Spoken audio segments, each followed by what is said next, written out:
This episode is brought to you by LifeLock.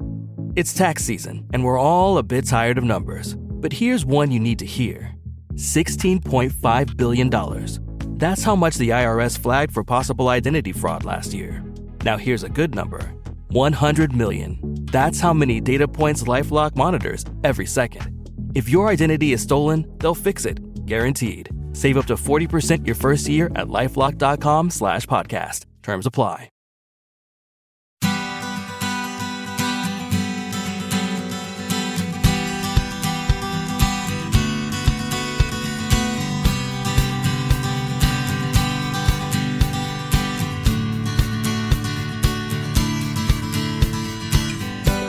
Hello and welcome to the Parent Footprint Podcast with Dr. Dan. I'm Dr. Dan, your host, and you are listening to Parent Footprint, where our mission is to make the world a more loving and compassionate place, one parent and one child at a time.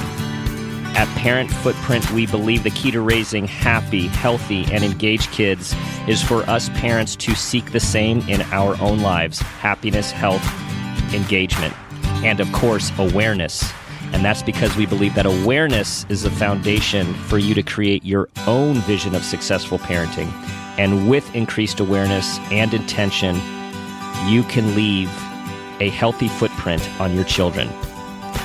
Today's show is called Good Homeschooling with our guest, Alison Morrow. And let me tell you about Alison. She is a homeschool coach and has created a one-of-a-kind program that helps families transition to homeschooling, which we're going to talk about today.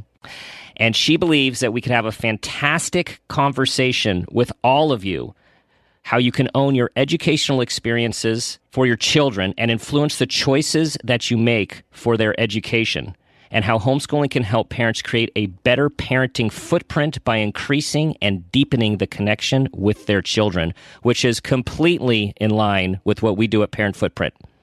So with that, Alison, welcome to the show. Thank you so much, Dan. Thanks for having me. So start with telling us a little bit more about how you came to this place in your life with this wonderful project, which I know has a backstory. And so please tell us your backstory. Well, I actually have a background in education. I taught elementary school for 3 years. I taught middle school for 2. And, I knew actually back before I had kids, before I was even married, actually before I even officially started my career, I already knew I wanted to homeschool. And so by the time we actually had children and we were in that position, I'm a research fanatic. So I started, digging into everything and finding out more about homeschooling. We actually had very good family friends when I was growing up who had homeschooled their children who were quite a bit younger than me, but I was able to kind of get a glimpse into what that looked like. And so, the time finally came for us to, go official with it about the time that our older daughter was about 7 years old. And that first year of homeschooling was an utter nightmare. And I went into it a little cocky with a little bit of a chip on my shoulder because I thought, well, I'm a teacher. I know how to use curriculum. I know what I'm looking for. I know how to teach. And it turned out that homeschooling, and I knew this in my head, but it wasn't until we really put it into practice that I realized just how much I had missed the distinction that homeschooling is not school at home. It's not about trying to bring that conventional environment into the home environment. It's about freeing your family up from that conventional environment and that conventional approach and really thinking outside the box. And that was not something that my brain had really wrapped itself around because I was so immersed in this whole conventional school environment and that way of thinking and all that pedagogy. And so we had a horrible, horrible first year. And after we finally came out of that, we realized a lot of the families that we had gone to looking for some advice, for some help, all had a very similar story. Oh yeah, our first year was a nightmare. We went through like 3 different curriculums. It took us forever to figure out what we were doing. And I started thinking, okay, there has got to be a better way to do this. Nobody wants to gamble, their child's first, year or 2 of homeschooling, of their education, on trial and error and crossing your fingers and hoping that this works. Like, there has to be a better system. And I couldn't find one, so I decided to make one. And so that was the beginning of Good Schooling. Good schooling. And you hit a couple really important things. One is the whole concept of homeschooling and people's preconceived notions about homeschooling, and then also, of course, what you've created is good schooling. So we want to hear about good schooling. But before we go to good schooling, tell us a little bit about these notions about what homeschooling is. I know when I came into the field, I was thinking, well, it's usually somewhere off in the country, in the wilderness, in the mountains, and it's always has a very strong religious base and bent and reason for the homeschooling. And of course, there's some truth to that, right? But it's so much more. So yeah, I mean, homeschooling in the United States, it really got its modern rebirth back in the 80s. And it was from the religious right who started pulling their kids out of public school because they weren't happy with the direction that curriculum was going. They weren't happy with the fact that, their children were not really grabbing onto their Christian values as much. And so families started pulling their kids out to homeschool. So there is that kind of background that has really pervaded until now. And you're right, that is still one of the myths that a lot of people believe, that it's only religious fundamentalists who are homeschoolers. And the girls, are basically just learning how to take care of a house and how to be a wife and all of this kind of very backward thinking. And unfortunately, yes, there were some families that was their approach. And thank heavens that is not what homeschooling is about on the whole anymore. I would say that it is still very dominated by Christians. However, in the last 10 years specifically, we have seen a huge influx of people who are homeschooling for lots of reasons that have nothing to do with their family values, I shouldn't say their family values, but religious values necessarily. They value education. They value their children's safety and mental health and physical health and emotional health. They value spending time as a family. They value giving their children a wider, broader education than just these textbooks and these ideas and these interpretations and these schedules. And so they want to travel, or they want to go live off the grid, or they want to start a family business and work together. And so there are so many reasons now that people are homeschooling that are much more in line just with the idea of giving really a better, more almost avant-garde kind of education, that it's not just about sitting in a classroom, listening to a lecture, filling in the bubble on the tests and that sort of thing, but it's really engaging with life, engaging with relationships, and creating an educational experience that is much more well-rounded and balanced. And with that, this whole idea of homeschooling also can push people away with the idea that, well, I don't want my child just at home, and I can't be the teacher. And again, there's so much more than that to homeschooling, and I think we probably haven't come up with a newer name for it. What's right. your take on that? You're absolutely right. Sometimes I wish we could come up with a better name, or just a different name, so we could kind of divorce ourselves from all of these ideas that have really kind of muddied the waters about what homeschooling actually is. I'm sorry, my brain completely stopped. What was your point? My point was the whole idea that it happens at home and the parent is the teacher. Right. That very conventional approach. That's right. I'm so sorry. No. Okay. So please, and this goes into, good schooling. I imagine what you do and how, tell everyone how you believe programs should be put together to make this, to make this enriched life experience. Sure. So I think one of the best ways that you can create this better school, this good schooling approach for your children, is not to lead with curriculum, not to lead with structure, but instead to let your child lead, to let them kind of guide you through what it is that they want to learn. One of the ways that, unfortunately, this gets a little bit tripped up is that every state has its own homeschooling laws. There's no federal overarching regulation of homeschooling. And so some states, like here in Texas, we have virtually no regulation at all, which is fantastic. Parents are free to create just an incredibly customized, personalized educational experience for their children. In other states, you don't always necessarily have that kind of freedom. But once you figure out what those lines are that you kind of need to color within in your state, then I always encourage families to first think about, what's your methodology? What are your goals? What are your philosophical thoughts on education? And then what's going to suit your child best? What kind of personality do they have? What kind of learning style do they have? And then you take these ideas and you put them together to create this very personalized, customized approach to education that allows your child to learn in a way that resonates with how they were created, that allows them to put their strengths forward, to lead with their strengths, with their interests, their passions, to let their natural curiosity guide you. Instead of just saying, okay, today from 9 to 9:30, we're doing division. And then from 9:45 until 11, we're going to read this novel and discuss. And I'm not saying that there's not a place for doing things that are more structured like that, because there actually are some children who love that kind of environment. But when you let yourself think outside that box, you start realizing that education is so much more than just that. And when you allow your child to be the one who is guiding you, then you're not only creating an environment that is going to engage them more and motivate them more, but you're really creating this lifelong love of learning that is going to serve them so well, into adulthood and beyond. And what you've described, I know, works for so many, and I know so many families who have said, oh my gosh, I can't believe we didn't do this a couple years ago.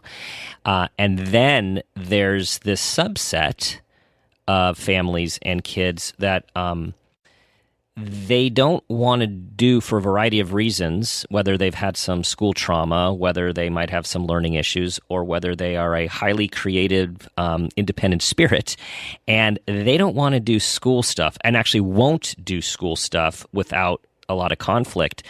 And then it moves into what many of us call unschooling. And so I'm wondering what to those folks who are out there, that group, those are the ones that are often saying to me, like, Dan, so what do we do? Do we just let them do whatever they want, every day? Is that going to work out? That is such a fascinating approach to education. In my heart, I am an unschooler. It does not play out well for our family, unfortunately. So it's not a method that we have been able to implement the way I wish we could.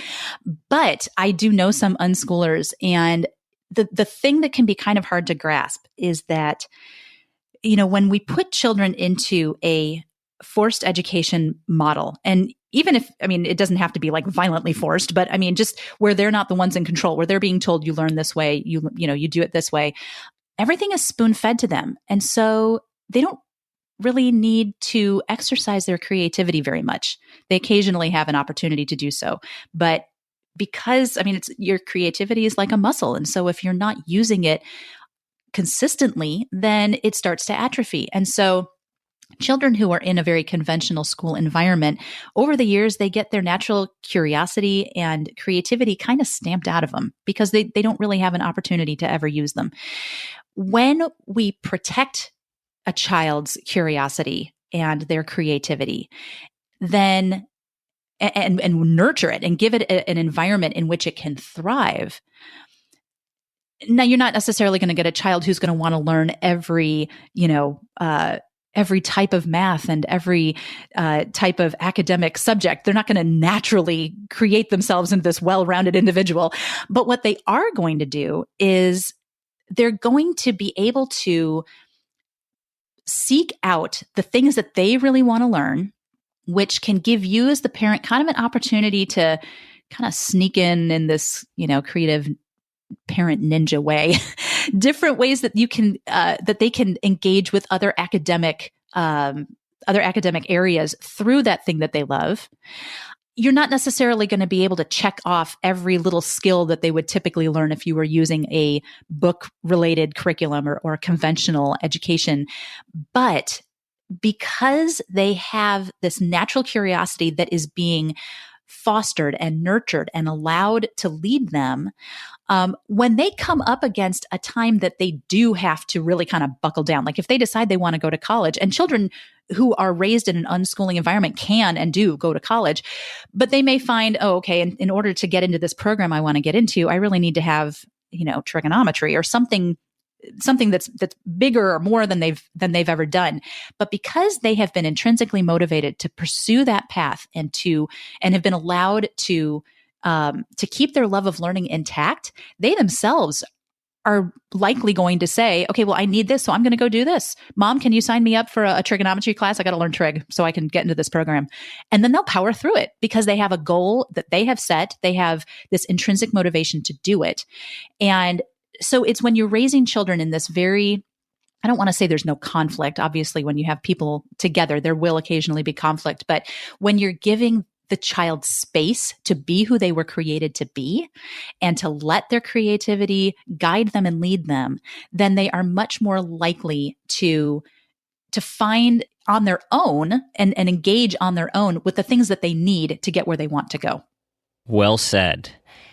And you're speaking to another issue that comes up a lot in my office and in these conversations is the idea of, but what about the holes? Right? What about the holes? So if they're not taking all of the standard math classes and they're not taking all the standard history classes, how will you fill in those holes? And you just said how those holes are filled in. One way those holes are filled in when someone is ready. It's funny because I do hear parents say that same thing. Well, but if we don't use a curriculum, how are we going to know that they've learned everything they have to learn? And I always ask them, okay, can you tell me everything you learned in history in 7th grade? And they don't even remember what the theme was that year. Was that world history? Was that ancient history? They don't know. And it just highlights the fact that what we call learning in a conventional educational system is really just rote memorization that you then purge to make space for the next thing that you need to memorize, which you then purge so you can make space for the next thing you need to memorize. When you get out into the world, do you really need to know those things? And it's not that, no, you don't need to know anything that you learned in education. But the question is, what are the things you really do need to know? Your child needs to know how to balance a checkbook. They need to know how to create a budget.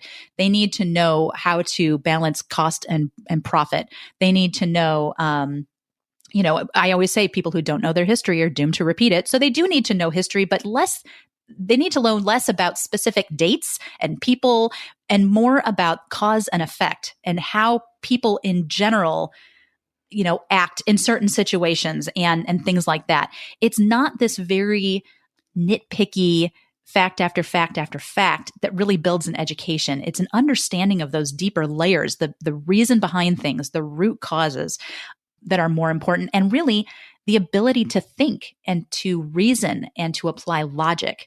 And as long as your child comes out of their education knowing basic math, knowing how to read and write and understand what they read, knowing how to think logically, and knowing how to learn, then anything else that comes, they're going to be able to figure out, because those are the base skills that allow you to do anything.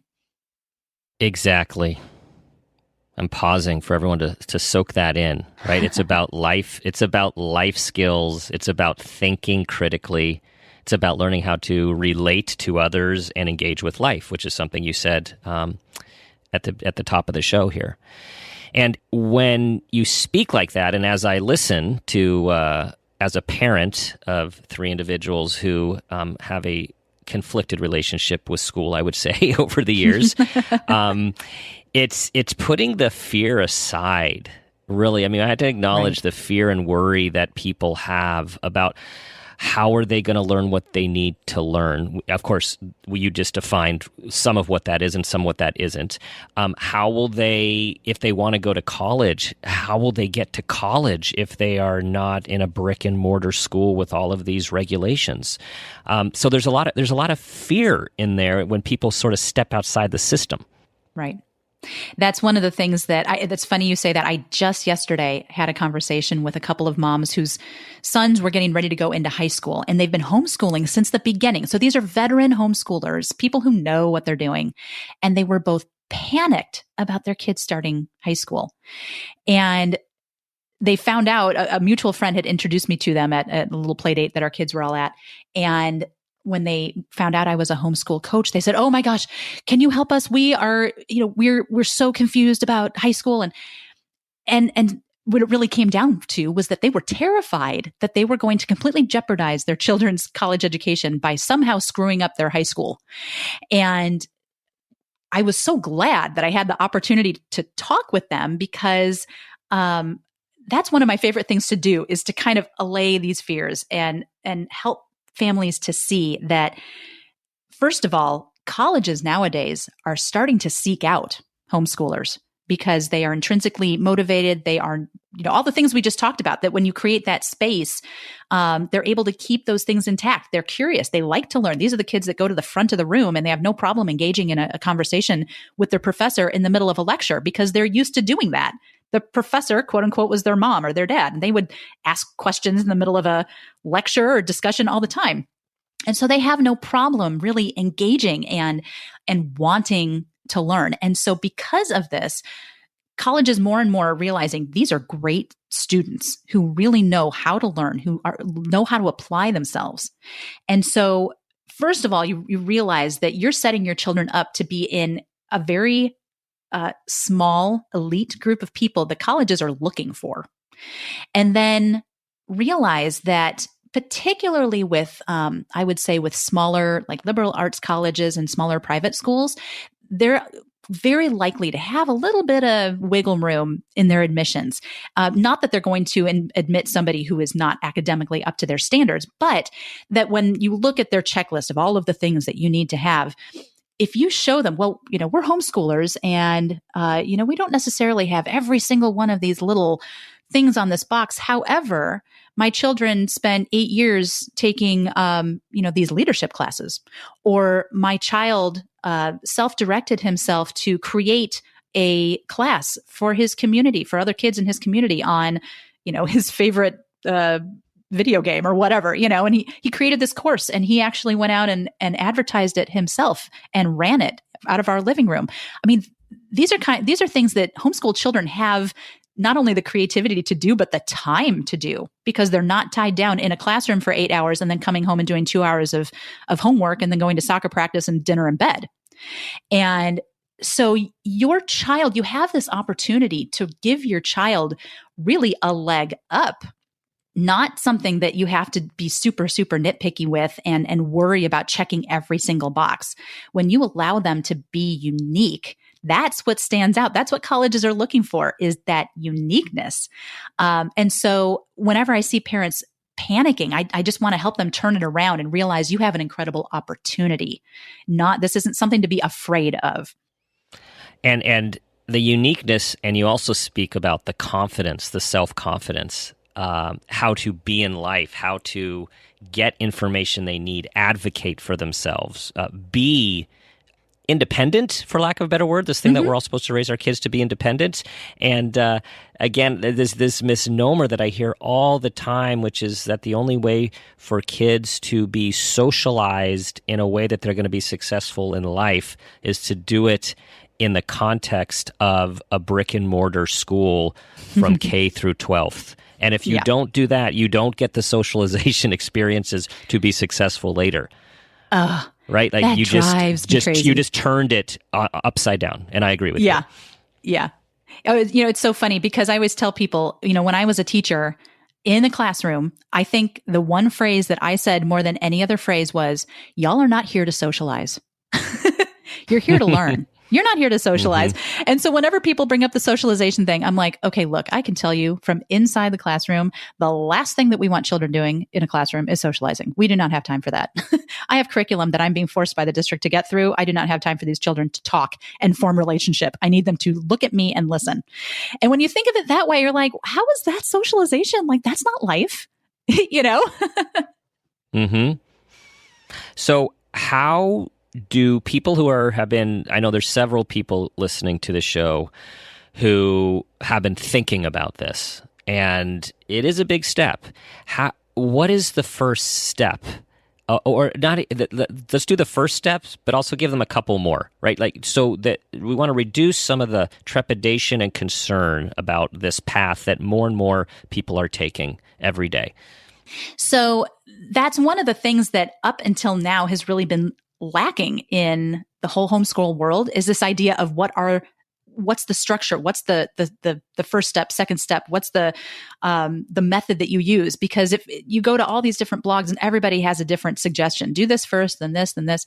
And that was actually why I created my Confident Homeschooler program, was to give people a system so that it is very step-by-step and structured. And so basically what I do in my system is I walk parents, first of all, through figuring themselves out, because you are going to be, like the principal of your homeschool. And so you need to know about what kind of a homeschooling parent you are. But then you also, even more importantly, need to know about your kid. And what's sad is that because families spend so little time together, a lot of times parents don't even know what kind of a learner their child is, because they haven't been able to spend a lot of time watching their child learn since they were little, since they were toddlers and learning, every new thing that a child needs to learn at that age. But as they grow up, they're not really seeing them in a classroom. They don't know how they engage with new information. So learning about your child then allows you to see ahead of the game, see down the road, where's the conflict going to be? And you probably, parents usually know, well, this is how I butt heads with my child, but you're going into a new environment. And so it's important to see what kinds of conflict, what kinds of new types of conflict might we see? Because my child is like this and I am like this. And when we figure those things out ahead of time, that takes a lot of the roadblocks of that first year out, so that your first year goes much more smoothly. But it's also really important to figure these things out before you start looking at curriculum, which is usually the very first step parents take. First thing they start doing, because everyone assumes, well, you have to have the curriculum, so that must be what I need to start with. When you start with curriculum and you don't start with what kind of a learner your child is, what kind of a teacher you are, and what your philosophy is, then you're just going to end up going to Google and typing homeschool curriculum and getting a million things that come up. And how in the world do you choose, Right. So my whole system really was kind of my driving force, really, was figuring out how to set parents up for successfully selecting curriculum for that first year, so that first of all, they're saving money. Second of all, they're saving time and frustration. Because again, I want that first year to be super smooth, to go as well as it possibly can go. Because if you have a good first year, you're going to keep going. And then knowing how to use that curriculum, knowing how to color, like I said before, color within your state's lines. Obviously, that's a really important step. And so when parents are looking to start, then it's really all of these little things, which aren't necessarily the most exciting things. Like everyone wants to dive into curriculum because that's the real juicy stuff. Like that's the stuff you get your hands on. That's really fun. But if you don't figure out these other things first, then chances are you're going to spend a lot of money on things that you're going to end up not using. We spent, I'm not kidding, probably close to $1,000 our first year of homeschooling on curriculum that by the end of the year, we weren't using a single piece of. So that was one of my driving reasons for wanting to create this system. I thought, my gosh, how much money are we all wasting just trying this very hit or miss approach? So not only will you coach folks, but you also have these products that can help people start to plan and what to think about first, second, and third. Yeah. My coaching program, there's actually, when you coach with me, you actually have 3 different avenues for coaching. You have my online course, which is where I took the coaching I've been doing for the last 3 years. I created an online video-based self-paced course that parents can go through. It's broken down into little steps, short little videos. You're not sitting in front of the computer for an hour watching me drone on. And then you work through a workbook that I've created, dozens of downloads, all sorts of resources. But then you also have a private Facebook group that is just for people going through this program. So everybody's on the same page. Everyone's using the same method. So we all kind of understand where we're all coming from. And I go in there and I do group coaching and live streams and things. But then you also get individual coaching where I get on the phone with the client and help them work through whatever it is that they need. I don't have like a specific program I go through on the phone with them. It's they call and say, hey, I'm in module number 5 and I'm really struggling with how to create my methodology. Or, we're trying to find resources that look like this and we just can't. Can you help us? Whatever it is that clients need, I kind of fill in those gaps and help them finish paving that foundation so that when they launch, it's smooth sailing. That is what everyone wants. Smooth sailing. Exactly. All right. You're going to tell everyone how to find you. But before that, it is time for the Parent Footprint Moment question. That question is, tell us about a time when you became aware of yourself as a parent or as an individual, and that new awareness had a positive impact on your child. Okay, so I've been thinking about this, and I realized that I had decided at a very early age, like early elementary school, that I wanted to be a teacher. I actually started volunteering in my little brother's preschool class when I was in first grade. So we're talking like I had that idea quick. Yeah. Yes. And it wasn't, yeah. And it wasn't until I had 5 years, I think it was, of teaching under my belt, none of which I had enjoyed, that I realized I didn't actually enjoy being a teacher in the typical classroom sense with all of the stuff that comes with being a classroom teacher these days. But what I did enjoy was the theater of teaching. I enjoyed having an audience and, kind of being on stage essentially. And along with that, I really enjoyed instructing people and teaching them new things and giving them those aha moments, particularly if I could do it in kind of a dramatic way. And it made me realize that I'd had a very brief month when I'd been like a senior in high school, when I had considered becoming a theater major in college instead of an education major. And I realized, man, I may have actually been onto something. I had only ever been in one show in high school, and it was like a bit part. I was not some big theater geek, but it made me realize that my career path would have been completely different if someone had asked me at some point why I wanted to be a teacher and had helped me really drill down on that desire and discover that the thing about the career that I identified with most, that I was most excited about, had nothing to do with children, because oddly, I actually was not super fond of children, and that I hated confrontation, which teachers engage in all the time with parents and students and their own administration sometimes. And if somebody had done that, then and helped me realize what it was that I really wanted, I would have realized it's commanding a room. It's being able to guide people and having a checklist of activities to get through every day. I love a good to-do list. Having, access to unlimited amounts of office supplies, things like this. Like those were the things I liked about the idea of teaching. And if I'd known that, then I would have realized that the things that make someone a really good teacher, like wanting to change children's lives, wanting to connect with them on an emotional level, wanting to give of myself to my career in that way that really good teachers do, I would have realized that's not what I wanted. And I could have saved myself a lot of time, a lot of money, a lot of frustration if somebody had helped me drill down on that. And so because of that realization, my husband and I are constantly pointing out to our girls the skills that they have, the things that they excel at, the things that they enjoy, and then talking with them about the different ways that they can put those passions and skills to work. And whenever they say something like, I think I want to be this when I grow up, we always ask, well, what is it about that job that you like? What is it that you like the sound of? What do you think your day would be like?